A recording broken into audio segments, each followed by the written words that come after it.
All right, let's go ahead and get started. I want to thank everyone for coming today. Good morning, good afternoon, wherever you are. Hope your week is going well. And welcome to today's session. We'll be talking about stratum calculations. My name is Adam Kurtz, and I will lead you through today's session. So, what we'll talk about is we'll go through a review of how to do calculations. We will then discuss some common business calcs like variances and maybe some average selling prices, etc. We could also cover how to use attributes in a calculation. There might be a product list price that you have as an attribute. Certainly, those can be involved into calculations. And then we'll talk about time dimensions in calculations as well. So if you're using views that are using time as a dimension, those could even be tossed in. And then some runaway views. There's a view monitor menu that view administrators and uh, administrators can use to monitor long running views and perhaps cancel those out. So, and then we'll go into a demo and we'll really kind of focus in on the functions, the Stratum viewer functions, which are part of the uh, calculation menu that you build your calculations with. So here we can see that the calculation menu within Stratum, we've got these different folders that contain things that will help us build calculations. One of those folders, as you can see, is called Stratum Viewer Functions, and those are available to help make calculations easier for the users. So we'll kind of focus more on that today.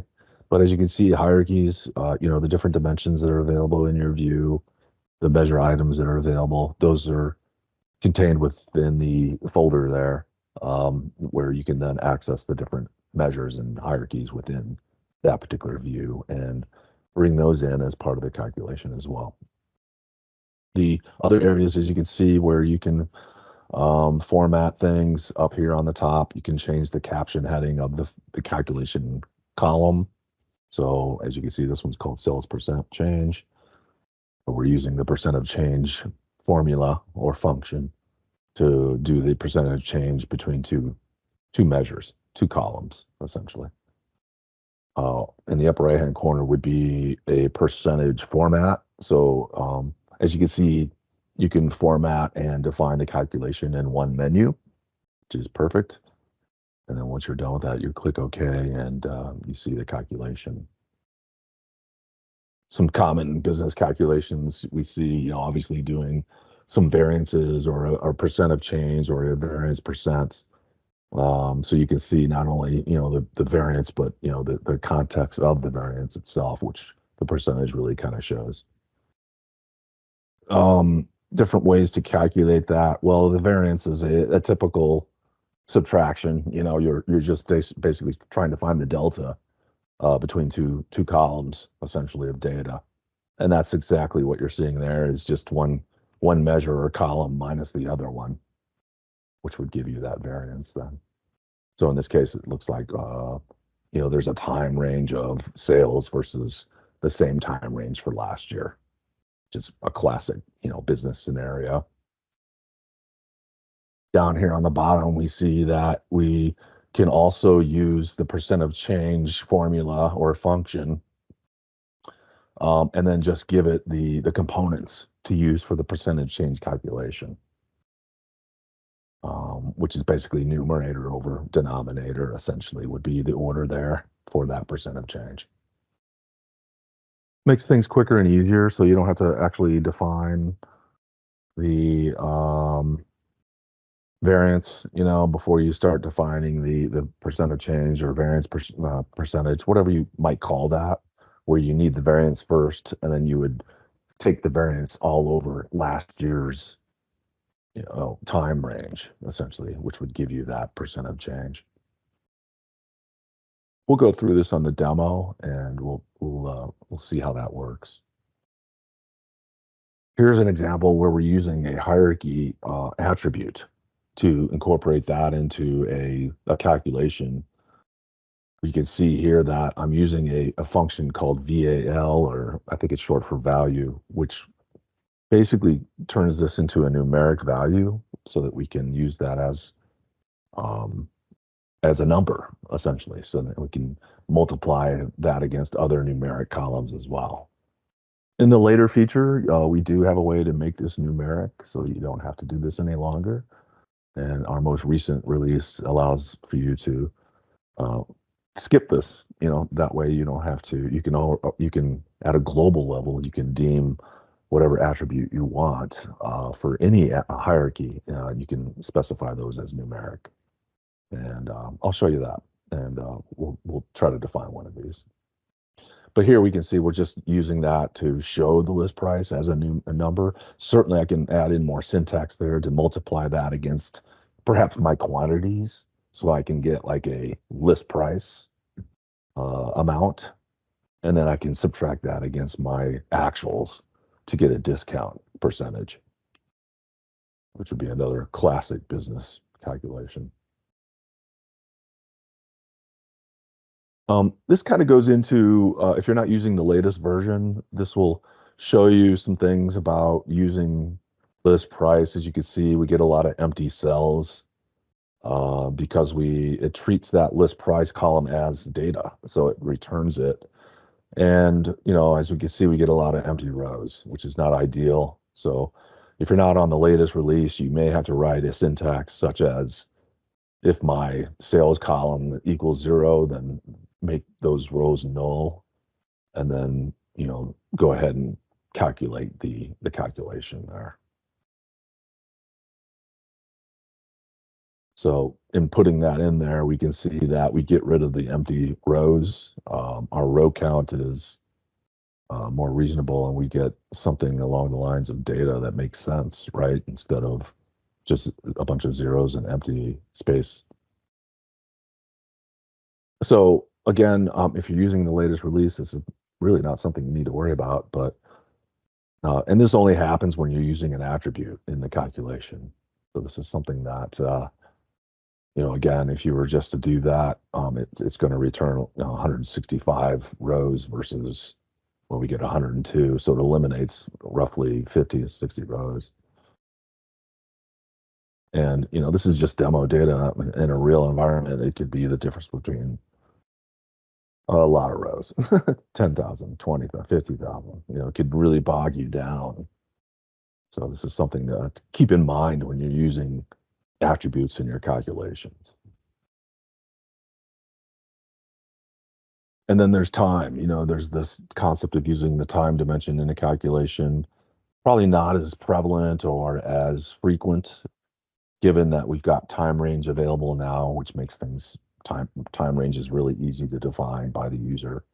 This pretty much kind of harkens back to the way things used to be done to create calculations like year to date, month to date scenarios. So, but again, still available. So if you wanted to create something along the lines of year to date sales, which is basically what that calculation is doing, we're reaching into the time dimension to grab current year, and then we're marrying that up with the actual sales amount measure, and that gives us the current year sales, which is basically year to date sales. So, yeah, so using your dimensions, using your time dimensions in a calculation here to create basically a year to date column, so that real simple users would not be able to. I mean, they can come in and change the calculation, but typically they won't. So, and this is another thing that you might use to when you're using our Power BI connector, which likes static column headings. So this is another great way to do that. But again, you can do that with time range columns as well. So you can always hard code any column for that matter. This gets into traffic lighting and status indicators. Again, you can go in and add colors to your calculations, which really kind of makes it pop a little bit more. So, going into the properties of these calculations and turning on conditional formatting um, will allow you to help the user kind of see these thresholds a little bit easier. If there's a percent of change that's negative, obviously, you can make that pop with a red background and a downward looking arrow. obviously screaming to the user, hey, you're down month to date for these items. And conversely, green, great, good, upward looking arrows for areas of no concern or growth. So, things are status indicators are really do a great job of really highlighting areas where users need to be concerned of, which ordinarily might slip through some of their uh, analysis. It's a pretty simple menu, as you can see, when you want to define a conditional format on the fly, which is always available. So, as you can see, you have these different conditions where you'll be able to tell it what to look like. Here's how I want to format that. Here's the threshold. Anything greater than 20% is green. Anything greater or equal to 0 is yellow. And then, obviously anything left, which would be negative, would be red. So once you break it down a little bit, it doesn't, it's pretty easy to follow. And yes, you can add more. So if you have more conditions and you want more traffic lighting options, you can add as many rows as you want here, or many conditions, I should say. So, and we have a bunch of pre-built icons that you can use to make it pop a little bit better for you. If you have users out there that are defining calculations and then perhaps maybe they made a syntax error or whatever, and their view maybe grinds to a halt, it might show up as it's still running. So you can actually go in and viewer 7.1 and greater, you can actually go in and cancel these views. There's a menu where you can go in and see which views are still running. And a view administrator or a security administrator can then go in and cancel the view as needed. Typically, a view will time out anyway after a certain number of minutes of running. It's typically an IIS timeout or an analysis service. Basically, the backend technology kind of basically takes care of that for you, but this allows you to do it before that default value happens, and it gives you more visibility as well for the administrators to see what's going on. Here we can see that once we're in the menu, it'll display the views that are running and how much runtime. And this will allow you to go in and select a specific view and cancel it as needed. There's a refresh button here, a cancel, and then there's online help. So, but again, this would only populate if you see views that are running. Normally, this view monitor and menu will be empty as long as nothing is running at the time. Um, so let's get into the demo, and then we can talk a little bit more about those functions that we want to really focus on. There's my email and my phone number. So if you have any questions or you want to contact me, feel free to contact me at any time for anything regarding Stratum. I'll be glad to help you. As you can see the website below, we also have our channel on YouTube. This will be recorded and published up there. So make sure if you want to retake or re-listen to this, go over some concepts. All of our courses are available on YouTube, so check it out. And then we also have customernet.sylvan.com where you can come get product news, and you can also download updates for your Stratum products. Okay. All right. So let's get into some of this. So basically, I have a view. I kind of pre-built this only because I was playing around with some of the functions earlier. Just wanted to, understand some of these functions a little bit better. So I kind of went through some of this on my own. But if we go into as you can see, this is a pretty simple view. This view, product brand, I'm showing a time range of sales data. It looks like a 3-month rolling scenario.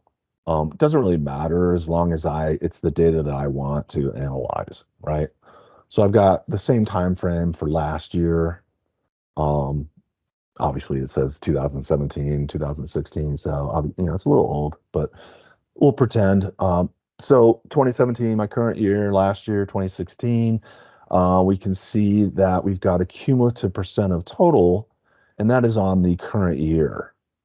So this, I just double clicked on that column header and it takes you into the expression builder, right? So that's an easy way to get into the calculation.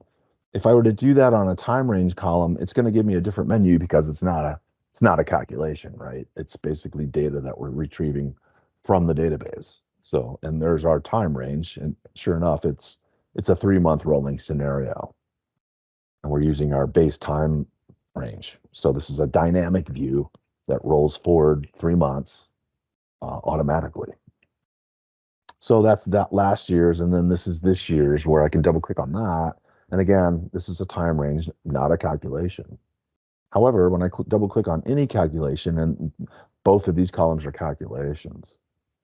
So how does the cumulative percent of total, how do we calculate that? So seems complicated, but it's not, thanks to the Stratum viewer functions.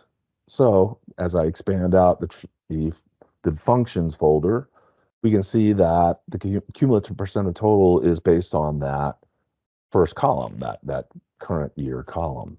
And that's all we needed to do to build that calculation. If I were to start this from scratch, all I have to do is come in and give it that function, right? And it fills in the function, and then I can go in and tell it what measure item I want to use for that function.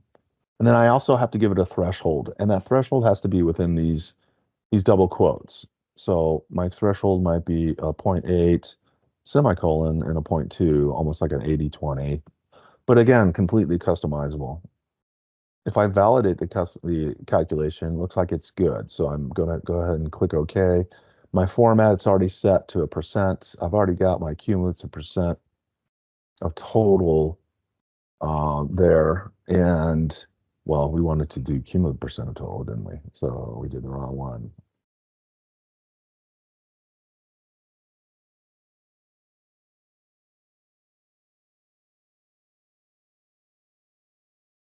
Yeah, cumulative percent of total. That's what we want. So for cumulative percent of total, all we need to do is just give it the measure, and that gives us the cumulative percent of total. Now, the sorting matters here. So if I, flip the sort, the cumulative percent of total is now being based on the the smaller numbers. Whereas if I do this, it's now based on the larger numbers, and it's getting to that threshold quicker, as you can see. And it's deeming these items as A items because, well, that's the way the sort's going. If my sort's going this way, I can see that the A item and the B items are the larger sales items, which might be the way you might approach this. How does this column get calculated? Again, that's the ABC cumulative percent of total, or cumulative percent. So that is the first one there. Yes. So the first one is ABC cumulative percent of total, which is basically what we're doing is we're deeming it 80/20 for that same column that the cumulative percent is on. So these kind of work in tandem with each other, essentially. If you want to see that cumulative percent of total, and then you also want to see how ABC classified these brands, and you can get a better feel for how this works. Now, if I drag and drop maybe product over, then it expands the scope of this particular analysis. So we can see that truly at item level, the lower selling items now, based on cumulative percent of total for that time range, are now being classified as C items. Whereas the middle of the road items are now being classified as B items. And then on top, my cream is ironically down at the bottom, and we can see that those are being classified as A items. Great way to do ABC classification, in this case based on sales. And this is just, again, one way that you might approach that. You can base it on profitability. Whatever this column is, basically you can base it on any column of data. So profitability might be a better way to do this. Okay, so that's one way to use those functions to get something done very quickly, whereas it probably would be pretty complicated to write this from scratch. So these are the reasons why we've given you these functions that are available. Another function, let's go ahead and At any view, of course, you can add a column, a calculated column on the fly. So again, we're back to that expression builder window. Here we can see it's empty now, and we're just basically creating a new calculation on the fly.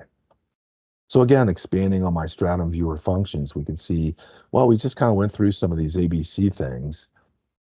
We also can do an achievement percent. So how do we do that? Well, again, you'll need two columns of data to basically calculate that. So as long as I can supply those, then we can see what my achievement percent is this year versus last. And again, that's going to be a percentage. So you might just go ahead and give it the percent sign.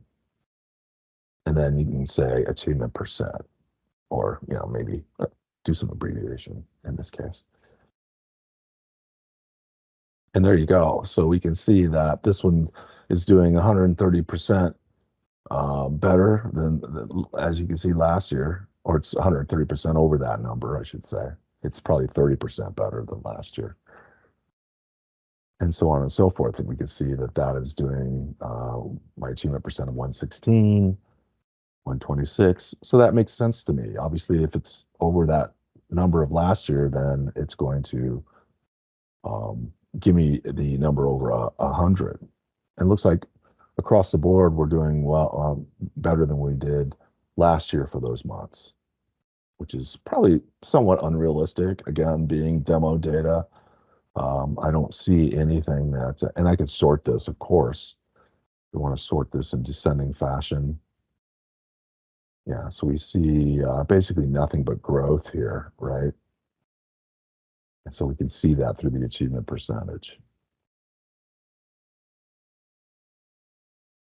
Now, achievement percent is one thing, right? So, and then if we go back in, we can do a percent of change. So let's do that over the same columns. We'll change the column heading so we don't get confused. And now we have percent of change. So now you're looking at um, more of a, well, this is basically giving us that number essentially. That's, it's taking this number minus that number all over that last number, and it's telling us how much growth we're experiencing. 36% in that case, 32%, and so on and so forth. This is actually sorted, right? We can flip that sort. We can see that there on the bottom, you know, some of our lower voluminous, products are still growing. So, so we have growth across the board here. Now, if I were to change these time ranges, let's play a little game. We'll do year to date for both columns. We'll see if these numbers change. Yeah. So again, we see pretty much growth across the board, at least at the product level. Maybe if we roll this up to product brand, again, we see product brand growth 23.9, well, basically 24% growth across the board here for all of our product brands as well.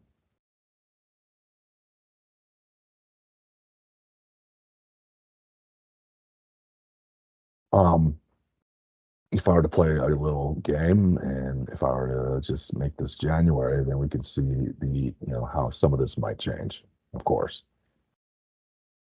Comparing one month to, year to date last year, yeah, we're going to see. So this will at least show you how this would change, based on the data that it represents, right? We're seeing a bunch of negatives, of course. So again, these formats make it really, these functions, I should say, make it really easy to do some of that, because in order for me to actually do this calculation, I would have to get the variance first, and I could do all that in one calculation window, yes, but it would be way more syntax than what you see here. Another cool thing I like to do is to use the divide with zero check. So whenever you're doing any types of division, um, this column over that column, it's always good to use the divide with zero check, because That way you don't get these annoying, because if your divisor column is 0, you're gonna get like a weird looking NA unavailable.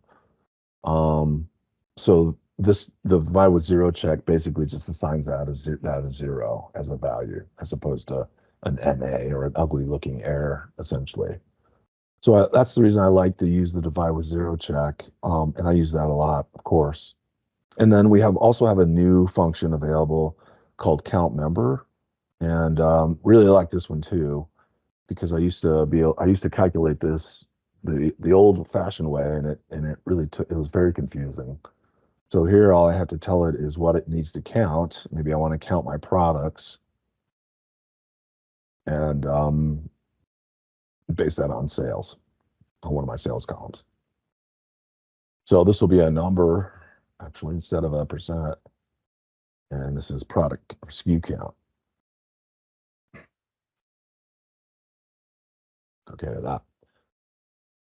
All right, so there you have it. So I can see that, and it's sorted. I've got 52 items under Farm Fresh. So nice mix display here. I can see all the items that are under each brand. Even cooler, maybe I can put sold to up there, and I can see that Wilder Foods buys 62 SKUs. Um, I can see Oliveri, they buy 44. So this is sorted based on SKU count, and these are some of my more diverse customers. What's really cool is I can see down here on the bottom that I've got customers that are well below those numbers, and I need to expand out my product diversification for these customers. Maybe do a little cross sell strategies to get them to buy more of your product. But here we can see that the SKU count, very easy, simple thing to calculate, but yet very valuable. And if I go ahead and drill that to product, I should see 62 rows of data. Um, and yeah, that's pretty accurate. It's showing 64, but that's also including a grand total down there. So, um, and the other reason why that it's showing 64 rows is because it still has to show the one item that doesn't have any sales data, but it did have the sales data for last year. Interesting. Oh, we're still on January, aren't we? Let's make this apples. I was getting ready to say that looked kind of funky.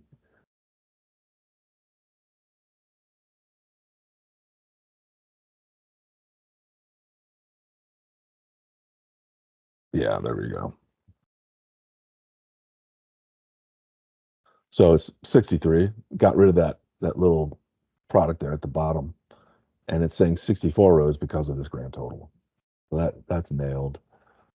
And if we go to another item or another customer like Oliveri with 46, then I should see 47 rows. Indeed, I do.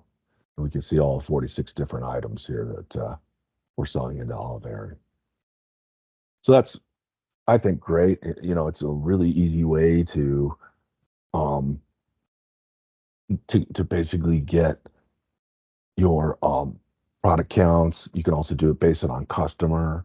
How many customers do I have by region or by territory would be another really cool thing to do as well.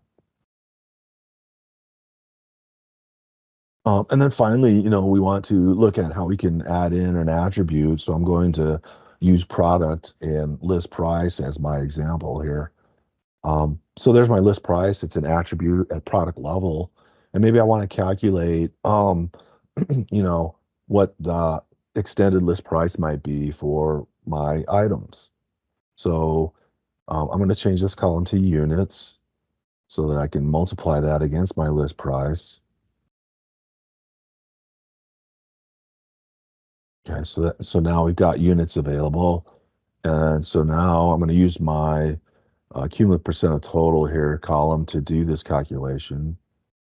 And I'm going to basically, I don't even need to use a function. I can just calculate, go in and grab that attribute. There's list price, asterisk or multiply, right, against my units. and that's for should be for 2017, but we'll fix that. And then that's going to be just a regular number for sales. So it should be $1. All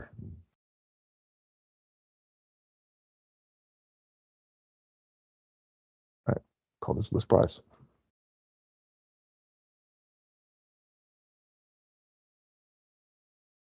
And then that needs to be based on, sorry, this is should be on based on this year, not last year's.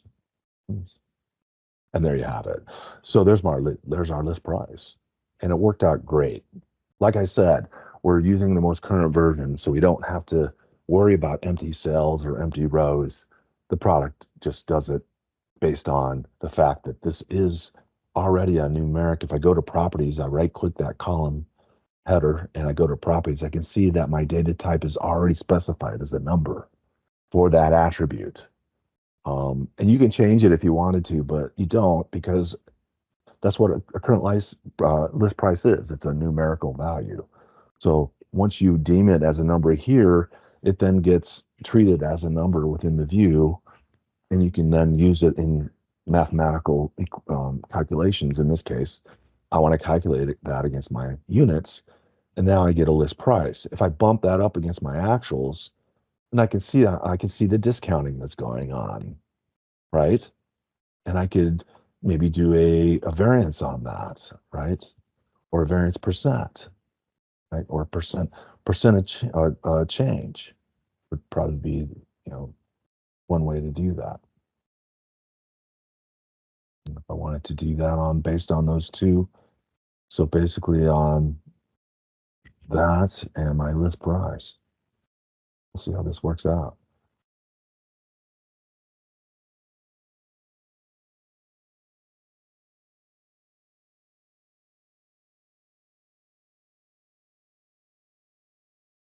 Yeah, so we can see that there is a 6% discount on that. 8% discount. So there's our discount percent, essentially. Call that a discount percent. So, yeah, simple way of doing these calculations, using these functions to get there quicker. It's kind of the name of the game, right?